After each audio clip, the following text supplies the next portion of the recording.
Hello friends, வணக்கம். Welcome back to my channel. நீங்கள் இது வரைக்கும் நம்ம சேனலை சப்ஸ்கிரைப் பண்ணாமல் பார்த்துட்டு இருந்தீங்க அப்படின்னா சப்ஸ்கிரைப் பண்ணிவிட்டு பாருங்கள். கூடவே பக்கத்தில் உள்ள பெல் ஐக்கானை கிளிக் பண்ணிக்கோங்க. இப்போ வாங்க நம்ம கதைக்குள்ளே போகலாம். ஏமா அலற? சொல்லு. எனக்கு தான் ஒன்றும் இல்லையே, நான் நல்லா ஆயிடுவேம்மா, அழாத என்று கூறினான் நீலகண்டன். ஐயோ, படித்து சொன்னேனே, கேட்டியா? இப்போ இங்கே வராதேன்னு, அதுவும் அந்த நேரத்தில் வராதடான்னு இப்படி ஆயிடுச்சே, நான் என்ன செய்வேன்? நான் இந்த பாவத்தை எங்கே போய் தொலைப்பேன்? வசுமதி, என்ன மன்னிச்சிடு என்று விக்கி அழுதாள். அம்மா, என்ன ஆச்சுமா? வசுமதியை என்ன செய்த? ஏன் அவகிட்ட மன்னிப்பு கேட்குற? உன் மேலே கோபத்தில் தான் என்னை காப்பாற்றிட்டு கண்டுக்காமல் விட்டுட்டு போயிட்டாளா? சொல்லுமா என்றான் கொஞ்சம் உணர்ச்சி வசப்பட்டவனாக. நான் மட்டும் இல்லடா, நீயும் தான் காரணம். கடவுளே, எங்களை மன்னிச்சிடு. வேணும்னு நான் செய்யலை. ஐயோ, நான் என்ன பண்ணுவேன் என்று நெஞ்சில் அடித்து கொண்டவளின் கண்கள் தானாக மூடிக்கொண்டன. ஆனால் கண்ணில் இருந்து கண்ணீர் மட்டும் வழிந்தபடியே இருந்தது. நீலகண்டனுக்கு ஒன்றுமே புரியவில்லை. அம்மா என்ன சொல்கிறாள்? நான் என்ன பண்ணினேன்? என்ன நடந்திருக்கும் என்று பதறினான். உடல் அசந்து கிடந்தாலும் மன உளைச்சல் காரணமாகவும் அவன் அசைய முடியாமல் கிடந்தான். வசுமதியும் மோகினியும் அவன் முன்னால் வந்து ஓவென கதறினர். திடுக்கென்று கண்களை திறந்தான். அம்மாவை தேடினான், காணவில்லை. அவள் தடுமாறி எழுந்து அமர்ந்து கொண்டான். தம்பி, எழுந்துட்டீங்களா? உங்க அம்மா நம்ம ஊர் சிவன் கோயிலுக்கு போயிருக்காங்க. ஏதோ வேண்டுதலாம், உங்களுக்காக, நீங்க பத்திரமா வர்றதுக்காக. முடிச்சிட்டு இப்போ வந்துடுவாங்க, உங்களை பார்த்துக்க சொல்லிட்டு போனாங்க என்றபடி பக்கத்து வீட்டம்மா ஓடி வந்தார்கள் அவன் அருகில். தம்பி, ஏதாவது சாப்பிட்றீங்களா என்றாள் கரிசனமாக. தலை தான் ரொம்ப வலிக்குது, ஒரு கப் காப்பி போட்டு தரீங்களா என்றான் நீலகண்டன். இதோ இப்போ கொண்டாரேன் தம்பி என்று கூறியவள் சமையலறைக்குள் நுழைந்தாள். மணியை பார்த்தான். 10:30 என்று காட்டியது கடிகாரம். உடம்பு வலி தாங்கவில்லை அவனுக்கு. களைப்பு வேறு. காப்பியை குடித்தால் இந்த களைப்பும் தலைவலியும் குறையலாம். நன்றாக சுடுநீரில் குளித்தால் உடம்பு வலி கூட மாறும் என்று எண்ணிக்கொண்டான். சற்றென்று நினைவுக்கு வந்தது. அவனின் பெட்டி ஒத்தையடி பாதையில் மோகினியின் முகத்தை பார்த்தவுடன் குங்குமச்சிமேலை சிதறவிட்ட இடத்தில் கீழேயே விட்டுவிட்டோமே என்று எங்கே எடுக்க விட்டாளா இந்த வசுமதி? தரவென்று இழுத்து கொண்டு அல்லவா வந்தாள்.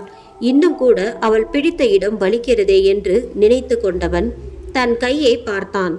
அவனின் மணிக்கட்டு வீங்கி கிடந்தது. மறு கையால் தொட்டு பார்த்தான். வலித்தது என்று அவனை அறியாமல் முனகி கொண்டான். அப்போது அரை வாங்கிய கன்னம் எப்படி இருக்கும் என்று நினைத்து கொண்டே தடுமாறி எழுந்தான். பாதங்கள் முள்ளின் மேல் வைத்ததை போல சுல் என்று வலித்தன. நொண்டியபடி சென்று அறையின் மூலையில் இருந்த கண்ணாடியில் தன் முகத்தை பார்த்தான்.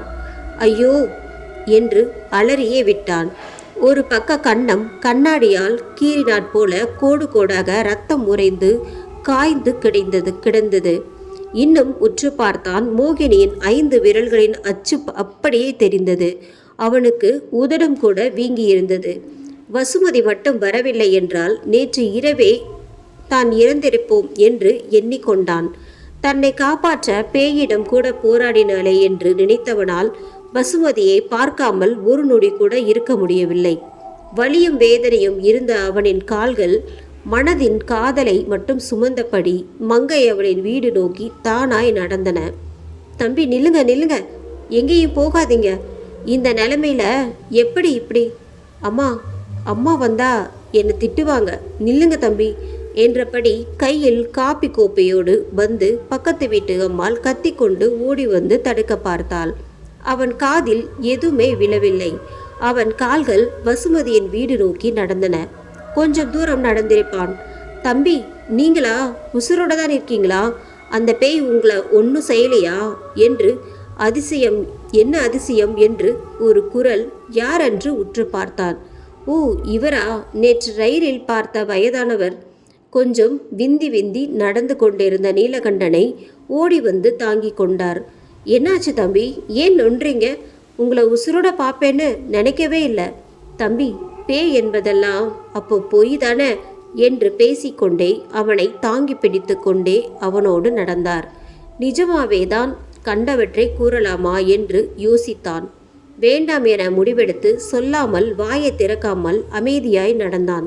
தம்பி, உங்கள் கண்ணை காட்டி கொடுத்துருச்சு, உங்களை மோகினி தான் நடிச்சிருக்கிறான்னு. என்னோட வாங்க, வந்து தங்கி இருந்துட்டு காலையில் பஸ் பிடிச்சி வந்துடலாம்னு எத்தனை தடவை சொன்னேன். பாருங்க, பேய்கிட்ட அடி வாங்கி இருக்கீங்க. நல்ல வேலை அந்த மோகினி உங்களை கொல்லாமல் விட்டாலே அதுவே பெருசு. இந்த காலத்தில் உங்களை மாதிரி வயசு பசங்கள்லாம் எங்களை மாதிரி வயசானவங்க சொல்கிறத எங்கே கேட்குறீங்க? அது சரி, எங்கே போகணும் உங்களை விட்டுட்டு?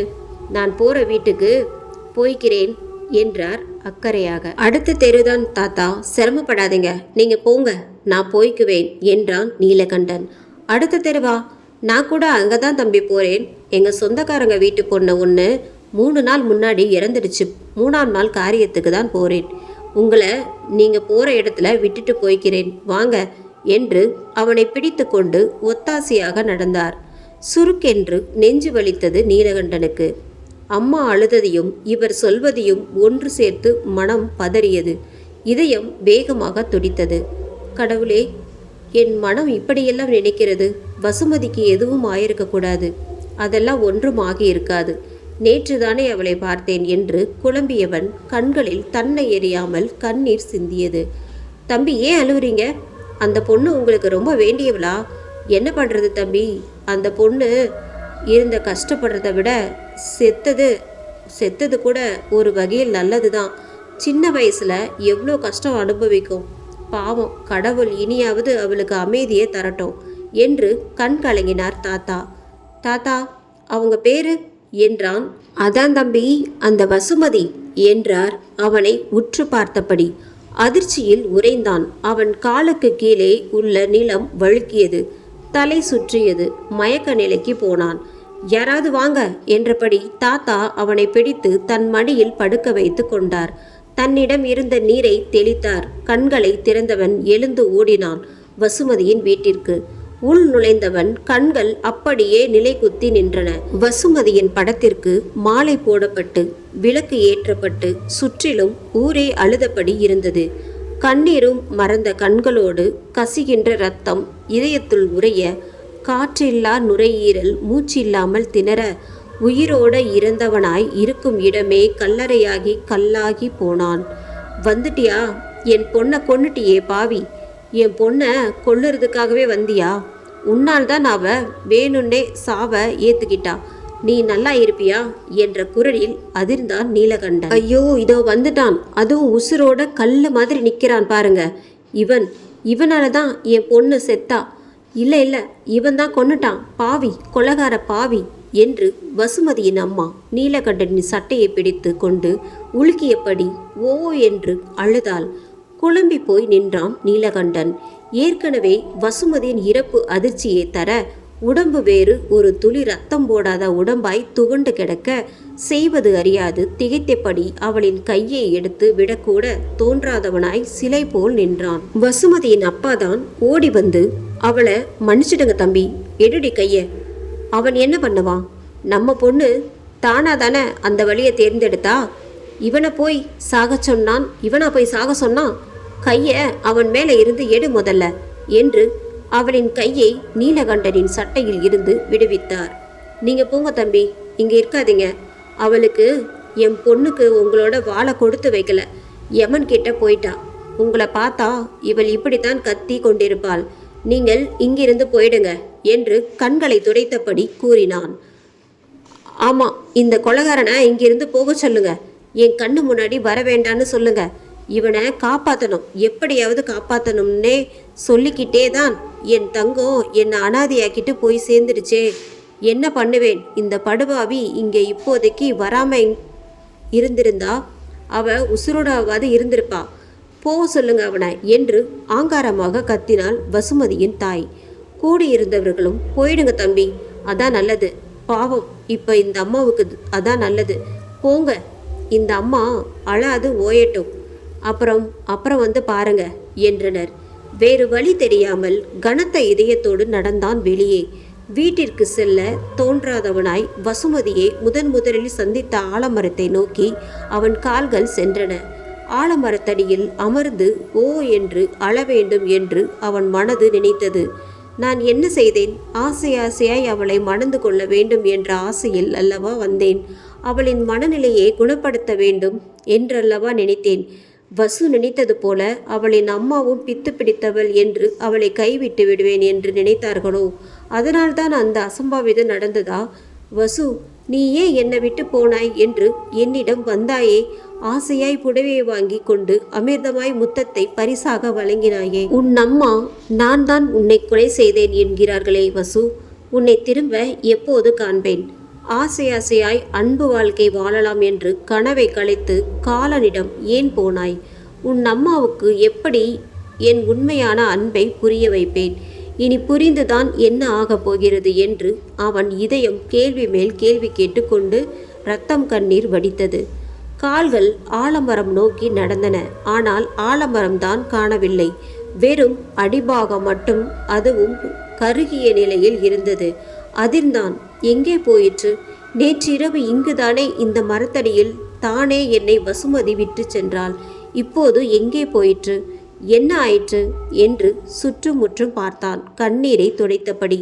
அதோ அங்கே பச்சை பச்சையாய். அது என்ன? மனம் படபடவென அடித்தது. கண்களை கண்ணீர் வேறு மறைத்தது. வேகமாய் துடைத்து கொண்டு உற்று பார்த்து கொண்டு அருகில் சென்றான். அவன் வசுமதிக்காக வாங்கி வந்த பச்சை சேலை கீழே கிடந்த கருகிய மரத்தின் கிளையில் கிடந்தது. செய்வதறியாது சேலையை எடுத்து தன் மார்போடு அணைத்தபடி ஓ என்று பெருங்குளத்தோடு கதறினான் நீலகண்டன். எவ்வளவு நேரம் அங்கேயே நின்றானோ தெரியவில்லை. அசைவில்லாமல் கண்ணீர் வலிய நின்றிருந்தவனை, டேய் நிலா, டேய் என்னை பாருடா, ஏண்டா இப்படி வெறிச்சு பார்க்குற? டேய் என்னை பாருடா என்று அவனின் அம்மாவின் உழுக்களில் தன் நிலைக்கு வந்தான். அம்மா, ஐயோ என்றால் தாங்க முடியலம்மா என்று அம்மாவை கட்டிக்கொண்டு பெருங்குரல் எடுத்து அழுதான். அம்மா அவள் கையில் வைத்திருந்த சிவனின் திருநீரை அவன் நெற்றியில் பூசிவிட்டு, சரி வா வீட்டுக்கு போகலாம், எல்லா விஷயமும் தெரிஞ்சிடுச்சு தானே, வா வந்துடு போலாம் என்று அவன் கையை பிடித்து இழுத்தாள். இல்லம்மா, பாதி தான் தெரிஞ்சிருக்கு, மீதி இன்னும் புரியல. வசு ஏன் இப்படி இருந்தால்? வசுவின் அம்மா என்னை ஏன் கொலைகாரன் என்றார்கள்? நேற்று வந்து என்னை காப்பாற்றியது வசுவின் ஆவியா?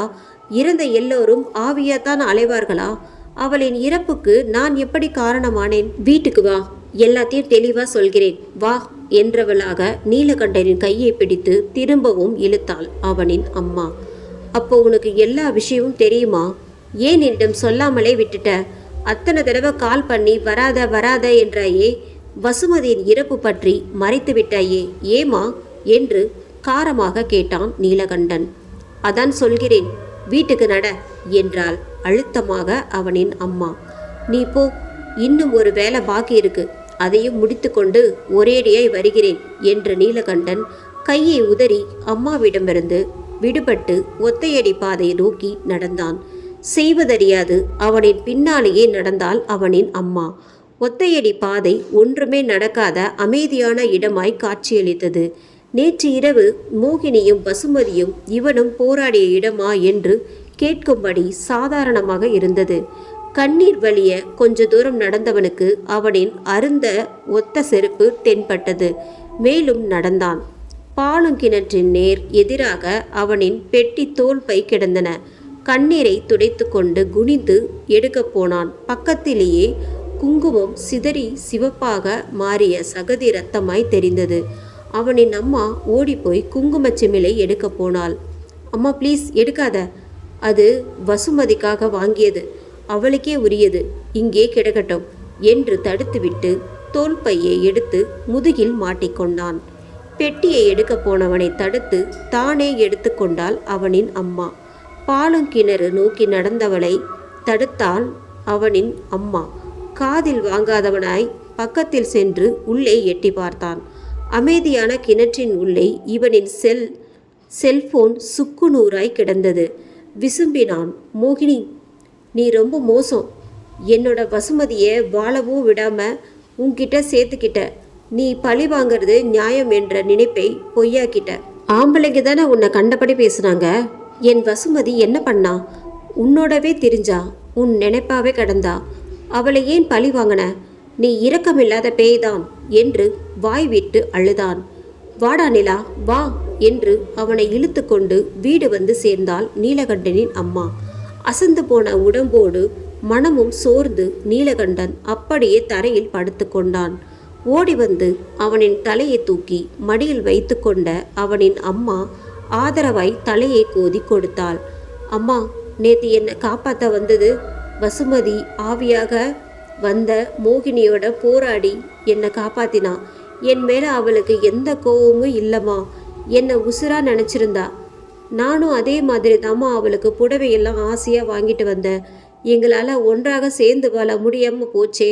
நான் என்னம்மா செய்வேன்? நானே என் உயிரை கொள்வேனா? என்னை கொலைகாரன்னு சொல்கிறாங்கம்மா. அதுவும் வசு சாவுக்கு நான் தான் காரணம்னு சொல்கிறாங்களே. நான் என்ன பண்ணுவேன் என்று அழுதான். திடீரென்று சடக்கென்று எழுந்து அமர்ந்தான். அம்மாவை நேருக்கு நேர் பார்த்தான். சொல்லுமா, இப்போவாவது சொல்லு, என்னாச்சு?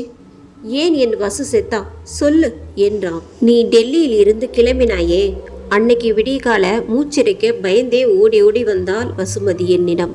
அத்தை, அவர் கிளம்பிட்டாரா? இங்கே இப்போ வர வேண்டான்னு சொன்னீங்களா என்றாள். நான் பலமுறை சொல்லிட்டேன், பிடிவாதமா வந்தே தீருவேன்னு அடம் பிடிக்கிறாமா. நான் என்ன தான் பண்ணுவேன்? நானும் அழுது அடம் பிடிச்சி ரயில் பிடிச்சி வந்தா வா, இல்லைன்னா வராத என்றேன்மா. கடைசியில் எப்படியோ மனம் இறங்கி எனக்காக ரயிலில் டிக்கெட் போட்டுட்டான். கவலைப்படாத, நாளைக்கு மறுநாள் 3 மணிக்கெல்லாம் வந்துடுவான் என்றேன். கொஞ்ச நேரம் திருவென விழித்தாள். பின்பு, ஐயோ, அவர் ரயிலில் வர்றது தான் எனக்கு தெரியுமே. அவர் இப்போ வந்தா கண்டிப்பாக மோகினி கொன்னுடுவேன்னு சொல்கிறாளே, என்ன செய்கிறது? திரும்ப சொல்லுங்க அத்தை என்றாள் அழுதபடி. என்ன, மோகினி சொன்னாளா? எப்போ, எப்படி என்று நான் கேட்கும் முன் அவளை தொடர்ந்தாள். காலையில் எப்போதும் போல ஆலமரத்தடைக்கு கூப்பிட்டா. நானும் போனேன். வந்து பக்கத்தில் உட்காந்துக்கிட்டு, வசுமதி, நீலகண்டன் வரப்போறான், எனக்காகவே வரான். என்னோட அடுத்த பழி வாங்கலுக்கு வசதியாக வரான். உனக்கு தான் அவனை ரொம்ப பிடிக்குமே. காப்பாற்றணும்னு நினச்சா அவனை அங்கேயே இருந்துட சொல்லு. என் கண்ணு முன்னாடி வந்தான், என்னால் சும்மா இருக்க முடியாது. அவனும் இந்த ஊர் ஆள்தான். பாவ புண்ணியம் எல்லாம் பார்க்க நான் ஒன்றும் பழைய ஏமாந்த மோகினி இல்லை. கொன்னுடுவேன் அவனை. கழுத்தை திருகி எலும்பை உடைச்சி துடிக்க வச்சு கொல்லுவேன் என்று கூறி ஆங்காரமாய் சிரித்தாள். நானும் மனதிற்குள், அவர் ரயிலில் தானே வருவார், இவளால் ஒன்றும் செய்ய முடியாது என்று தான் நினைத்தேன். ஆனால் அவள் என் மனதை படம் பிடித்தவள் போல என்ன பஸ்ஸை விட்டுட்டு பயந்து போய் ரயிலில் வராதன்னு தப்பிச்சிடலான்னு நினைக்கிறானா? உனக்கு தான் தெரியாது, ஆனால் எனக்கு தெரியும். அந்த ரயில் அவனை என்கிட்ட தான் கொண்டாந்து சேர்க்கணும்னு. என்னோட தோழியாச்சே, அதான் முன்னாடியே அவனை வரவேணான்னு சொல்லி காப்பாற்றிக்கொண்டு சொல்ல வந்தேன். அப்படி மீறி அந்த ரயிலில் மட்டும் வந்தான்னா வச்சுக்கோ, இந்த மோகினிக்கிட்ட இருந்து யாராலையும் அவனை காப்பாற்ற முடியாது என்று ஆணித்தரமாக சொல்லிட்டு கிளம்பிட்டாத்த. அதான் சொல்லுறேன், ப்ளீஸ் அவரை இல்லை எப்போதுமே இங்கே வர வேண்டான்னு சொல்லிடுங்க என்று கூறிவிட்டு வெளியேறி விட்டாள். தவித்து கொண்டுதான் நான் உனக்கு ஃபோன் பண்ணி வராதன்னு எத்தனை தடவை சொன்னேன், கேட்டியா நீ? ஒரு 10 மணி இருக்கும். திரும்பவும் வந்தாள். சொன்னீங்களா, தடுத்துட்டீங்களா என்றாள். இல்லைம்மா, பிடிவாதமாக வந்துட்டு இருக்கான், விமானம் ஏறிட்டான் போல, நாளன்னைக்கு வந்துடுவான், கடவுள் துணை இருப்பார், நீ போமா என்றேன் அவளிடம். வீட்டிற்கு சென்று அவளின் அம்மா மடியில் படுத்து கொண்டாளாம். அம்மா, என்னை மன்னிச்சிடுமா, நான் நீலகண்டனை காப்பாற்றணும். என்னால் மட்டும்தான் அவரை காப்பாற்ற முடியும். அதுக்கான வழியையும் மோகினி சொல்ல போறா. மோகினி கூட மனுஷங்களால போராட முடியாது, ஆனா என்னால முடியும்னு சொன்னா நான் எப்படின்னு கேட்டுட்டு வரேன். நீங்க கவலைப்படாம இருக்கணும், சரியா? அப்பாட்டையும் சொல்லுங்க, இன்னைக்கு 3 மணிக்கு ஆலமரத்தடிக்கு போய் அவளை பார்த்து பேசணும் என்று சொல்லிவிட்டு அவளின் அம்மா மடியிலேயே அழுதபடி தூங்கியும் விட்டாளாம். எப்போதும் போல புலம்புறாள்னு நினைச்சிருந்தாளாம் அவளின் அம்மா. பாவம், அவள் என்ன செய்வாள்? மோகினி இறந்ததில் இருந்து வசுமதி எப்போ பாரு அந்த ஆலமரத்தடியில் போய் உட்கார்ந்து கொள்வது, தன்னைத்தானே பேசிக்கொள்வது, இதெல்லாம் சகஜமா போச்சே. வானம் திடீர்னு கும்மிருட்டு ஆனது. மழை வேற ஜோடு பிடிச்சது விடாம மழை பெஞ்சிட்டே இருந்தது. சத்தம் வேற தலையில விழுற அளவுக்கு டமால் டமால்னு காதை கிழிச்சிடுச்சு. இந்த இடி வேற. வசுமதி இந்த மலையில எங்க ஆலமரத்தடி போக போறா? அப்படியே போனாலும் மழை விட்ட பிறகுதானே போவான்னு அசால்ட்டா இருந்துட்டாளாம். ஆனால் டான்னு 3 மணிக்கு ஆலமரத்தடியில் போய் உட்கார்ந்துக்கிட்டாளாம். வசுமதி அவளின் அம்மா அவளை தேடி ஆலமரத்தை நோக்கி வரும்போது கொட்டுன மலையில தொப்பலா நனைஞ்சிக்கிட்டு ஏதேதோ குழம்பிக்கிட்டு இருந்தாளாம். திடீரென சிரித்தாளாம். பிறகு ஓ என்று அழுதாளாம். அவளின் அம்மா அவளின் அருகில் செல்வதற்கு முன் டமால்னு ஒரு பெரிய சத்தம், மரம் முறியும் சத்தம், கூடவே எரியும் நெருப்பு சத்தமும் வந்த இடத்துக்கு நாங்கள் ஓடி போய் பார்த்தோம். டமால்னு வானமே இடிஞ்சு விழுந்தாப்புல இடி ஆலமரத்தில் மேலே விழுந்துடுச்சு. சடசடவென பச்சை மரம் கொழுந்து விட்டு எரிஞ்சபடி இருந்துச்சு. அந்த சத்தத்தில் ஊரே கூடுச்சு. ஆனால் அந்த இடத்துலையே மரமும் அவளும் கருகி சாவுறத பார்க்கத்தான் முடிஞ்சது. மேலே சொல்ல முடியாமல் நீலகண்டனின் அம்மா அழுதாள். நீ மட்டும் நாங்கள் சொன்னதை கேட்டு இங்கே வர்ற எண்ணத்தை மாற்றிக்கிட்டு இருந்தா ஒருவேளை வசுமதி சாவை நோக்கி போயிருக்க மாட்டாளே. நீ கேட்காம போயிட்டியடா. மனுஷியா இருந்தா காப்பாற்ற முடியாது தான். சாவை தேடிக்கிட்டு பேயா வந்து பேயோட போராடி உன்னை காப்பாற்றிருக்கா போல. நான் கூட சாமி தான் காப்பாத்திடுச்சுன்னு தப்பு கணக்கு போட்டுட்டேன். நீ சொன்ன பிறகுதான் வசுமதி தான் உன்னை காப்பாத்திருக்கான்னு புரிஞ்சுது என்று கூறி நிறுத்தினாள் நீலகண்டனின் அம்மா. ஐயோ அம்மா, விஷயம் இவ்வளோ சீரியஸ்ன்னு எனக்கு புரியலம்மா. எவனோ எல்லார் கண்ணிலையும் மோகினி பயத்தை உண்டாக்கி கொலையும் கொள்ளையும் செய்கிறான்னு தாம்மா நினச்சேன். நானே என் வசுவின் சாவுக்கு காரணமாவேன்னு நினச்சி கூட பார்க்கலையே. ரயிலில் அத்தனை தடவை ஃபோன் பண்ணியே அப்போவாச்சும் வசுமதியை பற்றி சொல்லியிருக்கலாமே என்று தலையில் அடித்து கொண்டு அழுதான். இப்படி தனியாக இடிஞ்சு போயிடுவேன்னு தாண்டா சொல்லலை, வராதன்னு மட்டும் சொன்னேன். அப்புறமா சரி போனவ தான் போயிட்டாலே, இவனையாவது காப்பாற்றலாமேன்னு தான் முடிவெடுத்து உண்மையை சொல்ல ஃபோன் பண்ணினேன். ஆனால் உன் செல்லுக்கு கால் போகவே இல்லடா என்று அழுதாள். அப்போ ஆலமரத்து மேலே இடி விழுன்னு தெரிஞ்சுதான் அங்கே வசுமதி போனாளா? ஐயோ, நான் பெரிய தப்பு பண்ணிட்டேனே, என்ன செய்வேன் என்று புலம்பினான் தன்னைத்தானே நொந்தபடி. வசுமதி அவளின் அம்மா கிட்ட மன்னிப்பெல்லாம் கேட்டதை பார்த்தா தெரிஞ்சுதான் போயிருப்பாள்னு நினைக்கிறேன். ஆனால் உன்னை காப்பாற்றுற வழி 3 மணிக்கு மோகினி தான் சொல்ல போறான்னும் சொன்னாலே, ஒருவேளை எதர்ச்சியாக கூட நடந்திருக்கலாம் என்று அவனை அசுவாசப்படுத்திய நீலகண்டனின் அம்மா அமைதியானார். அம்மா, வசுமதி அம்மா சொன்னது கரெக்டு தான். நான் கொலைகாரந்தாம்மா. என்னை உயிராக நினச்சி கொண்டிருந்த என் வசுவையே நான் என்னோட பிடிவாதத்தினால கொன்னுட்டேம்மா. நான் மட்டும் வராமல் இருந்திருந்தா இது எதுவுமே நடந்திருக்காதே. வசு, என்னை மன்னிச்சிடு. இல்லை இல்லை, மன்னிக்காத, தண்டனையை கொடு என்று புலம்பிக் கொண்டே அழுதான் நீலகண்டன். அழட்டும், அழுது ஓயட்டும் என்று அவனின் அம்மா அவனின் தலையை வருடி விட்டபடி அமைதியாயிருந்தாள். இறைவா, இவனுக்கு சீக்கிரமே மன அமைதியை கொடுத்துடு என்று மட்டும் வேண்டிக் கொண்டாள். வருடங்கள் உருண்டோடி கொண்டிருந்தன. இன்றும் அகண்டபுரத்து ஒத்தையடி பாதையில் இரவில் யாரும் வருவதில்லை. இப்போதெல்லாம் அந்த பாலு கிணற்றில் இருந்து இரவு நேரத்தில் என்ற மோகினியின் முனகலும் அழுகையும் கூடவே நானே வருவேன் இங்கும் அங்கும் என்ற பாடலும் கேட்கின்றது. மோகினியாய் அந்த கிணற்றுக்குள்ளேயே இன்னமும் காத்துத்தான் கிடக்கின்றாள். யாரேனும் அந்த வழி வருவார்களா என்று. ஆனால் வசுமதி அந்த ஒரே ஒரு நாள் நீலகண்டனை காப்பாற்ற மட்டுமே வந்தாள். அதற்கு பிறகு தெய்வமாகி விட்டாளாம். ஊர் மக்கள் சொல்லிக் கொள்கிறார்கள். அநியாயமாய் அவதூறாய் பேசி அவளின் ஆவியை பறித்த ஆறறிவு இல்லா அற்ப மனிதர்களுக்கு அறியா பாடம் புகட்ட ஆங்கார ஆவியாய் ஆகி மோகினி காத்துதான் கிடக்கின்றாள் இன்னமும் கிணற்றுக்குள்ளே. முற்றும். இந்த எபிசோட் உங்களுக்கு பிடிச்சிருந்தது அப்படின்னா நம்ம சேனலை மறக்காமல் சப்ஸ்கிரைப் பண்ணுங்கள், லைக் பண்ணுங்கள், முடிஞ்சால் ஷேர் பண்ணுங்கள். நன்றி, வணக்கம்.